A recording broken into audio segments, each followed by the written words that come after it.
Ilikopo ni asubuhi tumefika hospitali, ilikopo tarehe 24.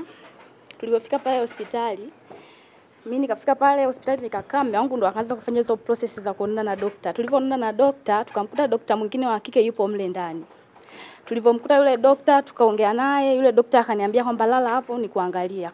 Nikalala kweli pale kitandani, akipo na daktari yule wa kike yumo na mume wangu na yeye mwenyewe Dr. Juma. Nilipokuwa nimelala pale, akanibinya tumbo, akaniambia shuka. Niliposhuka akatuelekeza kwa daktari mmoja hivi, akasema kwamba kuna daktari hapa ultrasound haipo, ila kuna daktari mwingine ambaye anayo hiyo ultrasound. Akawa ametuelekeza kwa daktari Lichi. Tukawa tumeenda. Tumefika kwa daktari Lichi. Huyo daktari Lichi akawa amefanyaje, ametupima ultrasound, akatuuliza majibu, alisema nimrudishie, tukasema ndio. Akatupa ile majibu, tukawa tumemrudishia Dr. Juma. Tulipomrudishia Dr. Juma tukamkuta yupo na wagonjwa wengine. Kawapeleka chumba cha upasuaji. Alipokuwa ametupa yale na nilia, tumempa yale majibu, akaniambia nisubirini hapo. Kweli tukamsubiri. Alipomalizana na yule mnanilia mtu wa kumpasua kwenye kule chumba cha upasuaji, akaniita mimi. Aliponiita mimi nikiwa peke yangu, mume wangu yeye akabaki pale pale ambapo alikuwa ametuambia tumsubiri. Nilipokuwa nimeenda mle, akaniambia kwamba wewe una uchafu mwingi, kwa hiyo kuna dawa ambayo nitakuwa nikupatie ili kusaidie. Alipokuwa akaniambia sasa, akaniambia lala hapo chini ili nikupatie dawa. Vue nguo nikupatie dawa. Kweli nikavua mimi nguo, akaniambia amenifanyaje? Amenipatia dawa. Ameniambia lala hapo chini, nikawa nimelala. Nimelala, akaja akawa amevua nguo na yeye akaanza kunibaka. Alipoanza kunibaka, mimi nikaanza kuwa nalia. Nipo nalia, afu akawa ananiziba mdomo. Ameniziba mdomo, afu akamaliza, alipomaliza haja zake, akawa kamfanyaje, kaniruhusu. Nikawa nimetoka kile chumba. Nilipokuwa nimetoka kile chumba, ila mume wangu alikuwa kamenona kabisa nipo nalia. Akawa ananiuliza wewe vipi? Tukawa tumeelekea kule kwa huyu Dr. Juma. Dr. Juma akatupa zile dawa ambazo zilikuwa zinahitajika. Alafu akatuambia wewe unaweza kumpachikia mke wako dawa au mke wako unaweza kujipachikia dawa? Nikasema hapana. Akasema njoo nikuelekeze. Alipokuwa akaniambia niende, akatuelekeza, ndo tukaenda mimi na yeye na mume wangu tena kule chumba cha upasuaji. Akawa amenielekeza, ila mimi nipo nalia. Nilipokuwa nalia, anamuelekeza mume wangu jinsi ya kunipachikia dawa. Baada ya hapo alipomaliza tukashuka. Akaniambia shuka muende sasa. Sawa sawa. Kwa ongea na mume wangu, wakalipana, mimi na nilia nipo nalia tu, nipo naondoka. Mume wangu akaniambia mbona wewe upo hivi? Kuna nini? Ndio mume wangu nilikuwa nimemwambia kwamba Dr. Juma amenibaka. Mume wangu akasema haiwezekani, namkuta.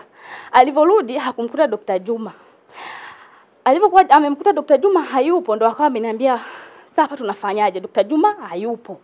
Nikamwambia hapa nimwambie mamangu ambaye mamangu ni mzazi. Tukawa tumemwambia mama akasema nifuateni huku nyumbani. Ndo tukawa tumemfuata mama. Tulipokuwa tumemfuata mama ndo tukaenda kuonana nao waganga au madaktari ambao hapo juu ya Juma. Tukawa tumeenda kuonana nao. Tulipokuwa tumeenda kuonana nao tukawaeleza, tumoeleza, ndo wakatuambia tuwasubirie kwanza. Tumwasubiria. Ndo tukaongea nao mle ndani, tumeongea nao, mwisho wa siku akaanza kuwaita hao wakuu wa pelelezi. Walipokuwa wanawaita ndo ikawa imeendelea hivyo mpaka tumeenda kituoni. Na mpaka sasa ipo hivyo. Kwa bwana nani mkurugenzi, umefanya kazi nzuri tu, umechukua hatua ya kumsimamisha. Mmoja, mganga mkuu wa mkoa amesema kwanza alichokuwa amekifanya haikuwa sahihi, lakini kuna mazingira ya rushwa yalikuwepo, alitoa hela yule baba. Si ndio wewe ulitoa hela? Kwa sababu huwezi kumpokea mgonjwa kana kwamba unampokea kama deal. Yaani hakuna alipokuwa registered, hakuna mnampeleka, inawezekana hiyo ultrasound mnaharibu tu ya kwetu, hiyo mmeweka tu mtaani. La pili, mheshimiwa mkuu wa wilaya bado pia naendelea kukushukuru na mkurugenzi. Lilitokea pia tukio hapa kwenye hospitali hapa ya wilaya. Ilitokea mgonjwa mmoja anaitwa Jafari Hamisi Juma. Mwezi wa 10 tu, tarehe 8 ya mwezi wa 10. Yule mgonjwa msikia akaja hapo hospitali saa 11 alfajiri. Alipofika huyu Juma ni mzee, ana kijana wake anaitwa Jafari. Juma huyo mzee alimleta mwanae hapo hospitali, akafika, akapokelewa, weza ni emergency, lakini wakumwalocate kwenda wardini. Huko muuguzi wa zamu inavyoonekana hiyo asubuhi hakuepo. Wakagonga sana kwa maelezo ya yule mzee. Bahati nzuri alikuja mpaka ofisini kwangu. akagonga sana mlango ule. Baadaye ikaonekana huyu mama hakuwepo. Akapigiwa simu huko alikokuwa, akaja amekasirika kweli kweli. Alipokuja anasema, nyie washenzi ndio mnaosababisha mimi napigiwa simu kuja kuwaona nyinyi wapumbavu nyie, na siwahudumii, sasa nendeni popote mtakapoenda. Huyu baba alipiga magoti, anamuomba radhi kama wamekosea. Tunaomba utusamehe, ni kutokujua. Anasema nimewambia nendeni popote, sitawahudumia. Akakata. Wakarudi kule, sijui nini kiliendelea, lakini akaweka msimamo na hakuna chochote kiliendelea. Huyu baba akaona mwanae asije akafia pale, akambeba akarudi naye nyumbani. Yule kijana akafa. Nesi huyo au ni muuguzi yupo ofisini pale, mkurugenzi. Not fair. Umefanya kazi yako nzuri kwamba umeandika kwenye baraza la nani? La wauguzi. Haitoshi, mwezi huu wa pili msimamishe leo tena chini ya polisi. Huyu mtu amekufa, nani atamtetea huyu? Na hatuna namna ya kumtetea. Lakini haya yote yanafanyika yote, ndugu zangu. Wewe mganga mkuu haupo hapa. Hebu usimame. Ni kijana wala sio mzee, una shida gani? Haya yote huwa unajui wewe. Haya ukaunda kamati, hili limekuja kwako. Ukaunda kamati nzuri tu ya wataalamu ambao sisi tunaamini sote hapa, sio kamati ya kitaalamu. Ulikuwa na la kwako ambalo ulikuwa unataka kulificha. Wewe unaficha au ni uzembe au kutokujali whatever. Lakini kamati wewe mwenyewe unaishangaa, kweli ni wewe uliyeiunda. Ikatuletea taarifa ya uongo. Mganga mkuu wa mkoa akaunda kamati ya wataalamu, ikaleta na comprehensive report. Ikisema kamati ile iliyoundwa imetoa taarifa ya uongo ya wilaya. Licha kuwa mkuu wa wilaya alikuagiza uunda kamati, lakini ulidharau au ni uzembe. Na wewe mmesema rasmi, mmeandika barua TAMISEMI. Mmeandika barua TAMISEMI ahamishwe. Hakuna kuhamishwa. Asimame kazi, kama TAMISEMI watamhamisha, wamhamisha, lakini sio kwa nafasi ya mganga mkuu. Tunaelewana? Yaani iwe comment kabisa bolded kwa makosa haya aliyonayo. Mkurugenzi hapa sijui kama na mamlaka au ni rasi, msimamishe huyo mtu kazi.